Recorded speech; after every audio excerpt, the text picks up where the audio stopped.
Today we're going to be talking about the number that you need to be aware of, but so many households have no clue what their number is. That is your net worth. Basically, if you walk into Target and talk to the general manager, you're like, so where are your numbers at today? Are you guys at a profit? Are you at a loss? How many returns are going on? How much money have you brought in the first 6 hours of the day or the week? What's going on? And if he looks at you like, I don't know what's going on, he would probably be fired pretty quickly. They always know where they are. They know if they're at a loss, they know if they're at a gain. And we don't run our homes with anywhere close to that type of awareness. I'm not saying we need to know our numbers at every particular second, but to know your net worth at intervals throughout the year, very important. I've heard someone say the wealthy focus on their net worth, and the poverty mindset, they just focus on their monthly income. So I wanted to go over how you figure out your net worth and what we did to figure out our net worth. I'm okay with being transparent with our numbers because I feel like a lot of times with money, people hide and people don't talk or share for whatever reason. So you have this whole group of people who have no clue what's going on. And that's why I started my nonprofit group, Alumni 360, with my students to kind of give them a heads up on what's going on financially, as well as other areas. So I'm just going to be transparent with you. When I got married, in 2009, my husband and I, we combined all of our finances and realized we had almost $100,000 worth of debt, and our net worth was negative $50,000. You see, that is the zero, that is the negative area. Negative $50,000 of a net worth in 2009, and that, once we calculated that's a pretty scary number, and it's called the truth. And that's why I think everyone needs to know where they are.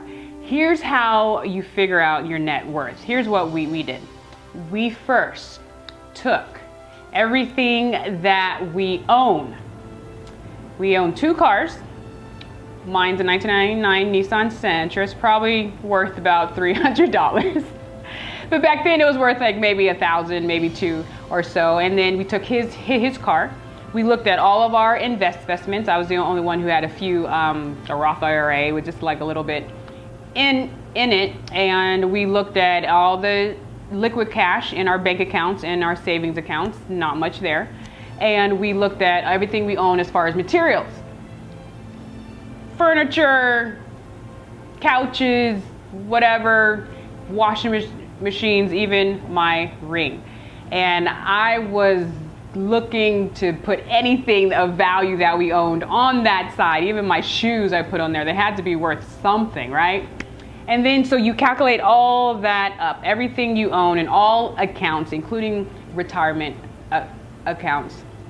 And then you do the other side of everything you owe. So for us, it happened to be student loans, which were at $60,000 or $70,000. Credit cards, which were at $11,000, $12,000. His car note, which was at $13,000. Any personal loans, we didn't have any personal loans, but any small cards, any charge store cards, anything you owe, any installment loans. And so we put that on the other side, and then you find the difference of those two numbers. So important, because like I said before, it tells you where you are and you have a starting point. It also shows you the trajectory. If 2 people are at a net worth of $50,000, but one person a year ago had a net worth of $1 million, but the other person had a net worth of negative $50,000, that tells you what's going on in both of their lives. Even though they're at the same level of net worth, it tells you a story. Okay, so thankfully it's 2016 at the timing of this video. We are no longer at negative $50,000. We are quite above that now, but we got rid of $100,000 worth of debt, and also increased our savings and our retirement as well. It took a while, but once you see it moving in the right direction, because you finally are aware of what needs to be done, it energizes you, and it's another motivation as you pay off those credit cards. So what makes your net worth go up is you either bring your debt down, or you bring your savings or your assets up, or whatever you have that has value up. But your first move is to bring your debt down, especially your high interest debt, your credit cards, and your student loans. So find out your net worth. Hopefully it's going in the right direction. I do charts for everything, and we calculate our net worth at the end of every quarter. So January through March, and then April through June, and then July through September, and then October through December. So we calculate our net worth 4 times a year, and then we track it, and I plot it on tons of graphs because I love graphs.